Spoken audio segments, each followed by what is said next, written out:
यो पाता ठिक छ कि छैन चेक गर्नुलाई पहिला यो चेन हाल्ने है। यसरी चेन सबै छिर्यो भनेदेखि यो पाता एकदम राइट छ हैन। छिर्ने मात्र हैन, यसरी यसरी स्वाई स्वाई स्वाई चल्नु हुनुपर्छ। यो चल्ने भएपछि राइट भयो हैन।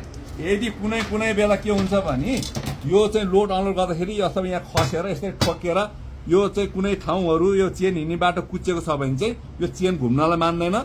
घुम्न नमानेपछि के हुन्छ, चाँडै पाता बिग्रिने, चेन छिन्ने, पाता फुट्ने हुन्छ। त्यसलाई के गर्ने भने कहाँनिर यो पस्दैन हैन, यो चेन कहाँनिर पस्दैन, कहाँ कुचेको छ त्यहाँ त्यो ठाउँलाई चाहिँ यसरी यही रेन्चुले प्लग रेन्चुले यसरी हानेर यसरी यसरी यो बराबर नहुन्जेल यसरी अनि अलि ठुलो यो बाटो बनाएपछि चाहिँ यो सबै बराबर भएपछि यो चेन स्वाई स्वाई घुम्ने बनाउनुपर्छ है त। ओके, धन्यवाद।